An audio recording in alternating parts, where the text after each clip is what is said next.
Hi everyone, welcome to my kitchen. In today's recipe, I'm going to show you how to make a Murungai Keerai Sambar, which is essentially drumstick leaves sambar. Drumstick leaves is an extremely nutritious leaf which has a lot of medicinal properties, and in this sambar I'm going to be using two key ingredients which is not just going to add flavor but also going to add a lot of medicinal value. Let me just walk you through them. And here is my favorite asafoetida powder, which is hing, also known as peringayam. And asafoetida is extremely good for digestion, flatulence, and it is also said that according to Ayurvedic medicine, it is good for bronchitis and asthma. And it's important that you choose a good quality asafoetida.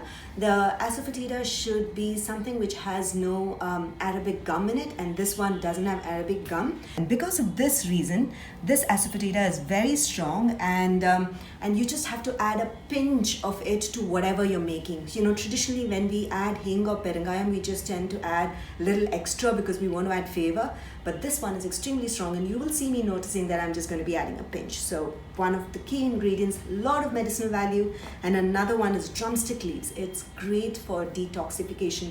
It's good for regulating blood pressure. If you're suffering from diabetes, type 2 diabetes, even extreme level of diabetes, it's great. It's one of those superfoods. So if you have this available in your local store or trees around you, go ahead and buy this drumstick leaves and make a variety of different dishes. So today it's going to be a drumstick leaf sambar. So let me just dive right in and show you what to do. So I have my pressure cooker. So into my pressure cooker, I'm going to be cooking the drumstick leaves along with the tamarind water and sambar powder and salt, all in one pot in just one whistle. The drumstick leaves would be cooked and done. So I'm just going to go ahead and turn on my heat, and into this I'm going to go ahead and add my tamarind water, which I've already made and kept. So about 20 grams of tamarind, which I soaked in warm water. Okay. So I'm going to go ahead and add my drumstick leaves. So since I'm just going to be cooking it for one whistle, I'm just going to add it. Drumstick leaves has a slight bitterness, so when cooking it in tamarind water sort of removes it slightly, not completely, but it just sort of evens it out. Okay, and I'm going to add in the sambar onions. These sambar onions I have actually chopped and roughly chopped or quartered. Okay, and to this I'm going to add in the sambar powder.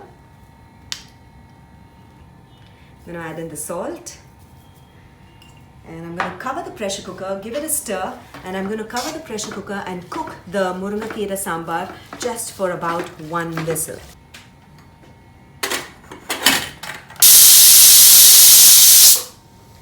So now that we have had one whistle, I'm going to go ahead and turn off the heat and release the pressure immediately, because I want the Murungai Keerai leaves to be nice and green. So what I'm going to do for that is to keep my pressure cooker under cold running water and release the pressure immediately. And that's a trick that I do for all green leafy vegetables. So now that the pressure is released, I'm going to go ahead and open the pressure cooker, and notice that the drumstick leaves, the sambar is well done. And at this stage, just give it a stir, and I'm going to add in my cooked tur dal. So I have some pressure cooked dal ready already, which I mashed it well. It's about a cup of dal, and I'm going to go ahead and add it into my imli mixture and give it a nice stir. So you will have to adjust the consistency of the sambar based on how thick or thin you like it. At home we typically have it a little thick because we like it, but I'm just going to go ahead and dilute it just a little bit with some water, and I'm also going to give it a taste and check the salt. So after this, another most important thing I'm going to do is the talchikotal, which is the tadka, and where I'm going to be using the peringayam, which is going to heighten the flavor and taste of this sambar. So very important thing when you're doing the tadka or the talchikotal is to ensure you first preheat the pan. The pan should be warm enough before you add the oil in. So now that my pan is warm, I'm just going to go ahead and add my oil. You can also add ghee. You can add til ka tel, which is sesame oil, also known as nallehneh, which adds great taste to the sambar. And to this, I'm going to go ahead and add the mustard seeds and allow it to crackle. So notice that if your pan is hot and the oil and then you add the oil, the mustard seeds will start crackling immediately, and that's the trick for getting good crackled mustard seeds. And to this, I'm going to add in my perengayam once the mustard seeds crackle. So this perengayam, as I said, is very, very strong. And the great part about this particular bottle that I have is that it has a small hole like a pepper shaker, and you just have to, shake it a little bit, and then you can add the quantity, the amount of quantity that you need. So I'm just going to go ahead and shake this in and add just a pinch. I noticed that I added 3 pinches because I like perengayam in my sambar, okay, even if it's strong. So and then after that, I'm going to tear in the curry leaves.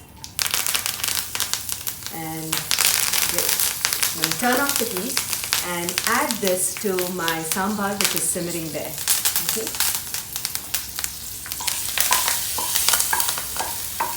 I can smell the fantastic flavors of perengayam in the tadka, and that's something that I love. Perengayam is also known as hing, okay, or asafoetida. And perengayam is a Tamil word, hing is a Hindi word, and asafoetida is in English.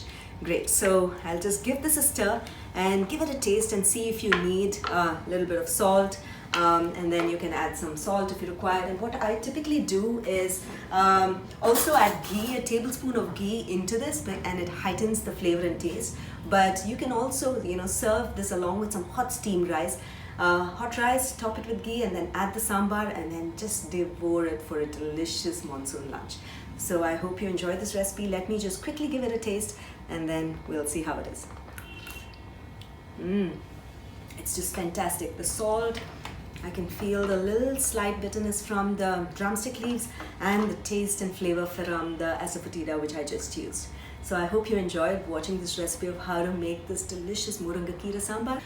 Do give this recipe a try. When you do, don't forget to share your feedback in the comments below, because I'll always be looking to hear back from you. And if you do make it, snap a picture and then send it in the comments below, and I'd love to see that you tried this dish out. So until then, until next time, happy cooking and healthy eating.